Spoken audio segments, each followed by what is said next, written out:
Hello दोस्तों, finally इस video में देखेंगे क्लास 12 के केमिस्ट्री का VVI सब्जेक्टिव क्वेश्चन आंसर जो आपके फाइनल इंटर परीक्षा 2025 के लिए बहुत महत्वपूर्ण है। तो आप लोग वीडियो को पूरा लास्ट तक देखिएगा। आपके एग्जाम में जितना प्रश्न आएंगे ना सभी प्रश्न यहीं से रहेंगे, तो आप लोग वीडियो को ज़्यादा से ज़्यादा शेयर कीजिएगा। देखिए 104 नंबर क्वेश्चन आप लोग देखिएगा ना, कार्बोहाइड्रेट क्या है इसका वर्गीकरण करें। कार्बोहाइड्रेट क्या है और इसका जितना भाग होता है ना उस सब भाग को लिखना है। तो सबसे पहले आप लोग लिखिएगा, कार्बोहाइड्रेट प्राकृतिक में पाए जाने वाला एक ऐसा यौगिक है जिसमें कार्बन, हाइड्रोजन तथा ऑक्सीजन उपस्थित रहते हैं। कार्बोहाइड्रेट हमारे जीवन को सुचारू रूप से चलाने में महत्वपूर्ण अदा करती है, कार्बोहाइड्रेट कहलाता है। कार्बोहाइड्रेट क्या है? प्राकृतिक में पाए जाने वाला एक ऐसा यौगिक है जिसमें कार्बन, हाइड्रोजन तथा ऑक्सीजन उपस्थित रहते हैं। कार्बोहाइड्रेट हमारे जीवन को सुचारू रूप में चलाने में महत्वपूर्ण अदा करती है, जिसे कार्बोहाइड्रेट कहा जाता है। उसके बाद आप लोग लिखिएगा, कार्बोहाइड्रेट के 3 प्रकार होते हैं, माने 3 भागों में बांटा गया है। तो सबसे पहले आप लोग लिखिएगा मोनोसेक्राइड्स। सबसे पहला भाग क्या होता है? मोनोसेक्राइड्स। तो मोनोसेक्राइड्स के बारे में आप लोग लिखिएगा, वैसा कार्बोहाइड्रेट जिन्हें और सरल यौगिकों में अपघटित नहीं किया जा सकता है, इसे मोनोसेक्राइड्स कहा जाता है। जैसे ग्लूकोज हो गया, फ्रुक्टोज हो गया, इस सबको क्या किया जाता है? और सरल यौगिकों में अपघटित नहीं किया जा सकता, इसीलिए इसको मोनोसेक्राइड्स कहा जाता है। तो मोनोसेक्राइड्स को आप लोग याद रखिएगा, वैसा कार्बोहाइड्रेट जिन्हें और सरल यौगिकों में अपघटित नहीं किया जाता है उसे मोनोसेक्राइड्स कहा जाता है।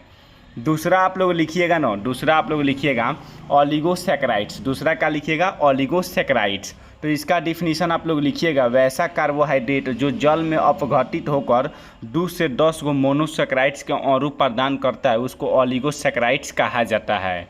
वैसा कार्बोहाइड्रेट जो जल में अपघटित होकर 2 से 10 गो मोनोसेक्राइड्स का अणु प्रदान करता है, इसी को ओलिगोसेक्राइड्स कहा जाता है। तो इसको भी आप लोग याद रखिएगा, जो जल में अपघटित होकर 2 से 10 गो मोनोसेक्राइड्स का अणु देता है उसी को ओलिगोसेक्राइड्स कहा जाता है। अगला आप लोग देखिएगा ना, तीसरा कह रहा है पॉलीसेक्राइड। तीसरा भाग क्या होता है? पॉलीसेक्राइड्स होता है। तो इसका परिभाषा आप लोग लिखिएगा, वैसा कार्बोहाइड्रेट जो जल में अपघटित होकर अत्यधिक संख्या में मोनोसेक्राइड्स अणु प्रदान करते हैं उसे पॉलीसेक्राइड्स कहते हैं। जैसे हो गया स्टार्च, ग्लूकोज ETC। तो इसका डिफिनीशन आप लोग याद रखिएगा, वैसा कार्बोहाइड्रेट जो जल में अपघटित होकर अत्यधिक संख्या में मोनोसेक्राइड्स के अणु प्रदान करते हैं उसको पॉलीसेक्राइड्स कहा जाता है। तो इसको आप लोग याद रखिएगा। आप लोग कार्बोहाइड्रेट के तीनों भागों को याद रखिएगा और कार्बोहाइड्रेट का परिभाषा याद रखिएगा। आपके 5 नंबरिया में बहुत बारी क्वेश्चन पूछा है, तो इस बार आपके एग्जाम में 100% चांस है कि क्वेश्चन आएगा, तो इसको आप लोग याद रखिएगा। अगला क्वेश्चन देखिएगा ना, 105 नंबर क्वेश्चन कर रहा है, प्रथम कोटि अभिक्रिया से क्या समझते हैं? प्रथम कोटि अभिक्रिया से क्या समझते हैं? तो इसका आप लोग परिभाषा लिखिएगा, किसी रासायनिक अभिक्रिया के वेग समीकरण में अभिकारकों के घातों का योग 1 हो तो उसे प्रथम कोटि की अभिक्रिया कहा जाता है। प्रथम मतलब होता है 1। तो आप लोग इसका परिभाषा याद रखिए, किसी रासायनिक अभिक्रिया के वेग समीकरण में अभिकारक के घातों का योग 1 हो तो उसको प्रथम कोटि की अभिक्रिया कहा जाता है। किसी भी रासायनिक अभिक्रिया के वेग समीकरण में अभिकारकों के घातों का योग 1 हो तो उसको प्रथम कोटि अभिक्रिया कहा जाता है। अगला आप लोग देखिएगा नो, 106 नंबर कह रहा है, आयोडीन के मुख्य स्रोत क्या है? आयोडीन का मुख्य स्रोत क्या है? तो आप लोग सबसे पहले लिखिएगा, सक्रिय तत्व होने के कारण आयोडीन प्राकृतिक में मुक्त अवस्था में नहीं पाया जाता है। इसके प्राकृतिक स्रोत निम्नलिखित है। देखिए आयोडीन होता है ना, सक्रिय तत्व होने के कारण आयोडीन प्राकृतिक में मुक्त अवस्था में नहीं पाया जाता है। इसके प्राकृतिक स्रोत निम्नलिखित है।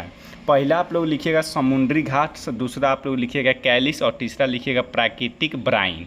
पहला क्या हो जाएगा? समुद्री घास, दूसरा आप लोग लिखिएगा कैलिस और तीसरा लिखिएगा प्राकृतिक ब्राइन। तो इसको भी आप लोग याद रखिएगा, एग्जाम के लिए VVI क्वेश्चन है। देखिए आप लोग का जितना क्वेश्चन कराया जाएगा ना सब एग्जाम के लिए रामबार क्वेश्चन है, जो हमेशा आपके एग्जाम में पूछा गया है और पूछा जाएगा।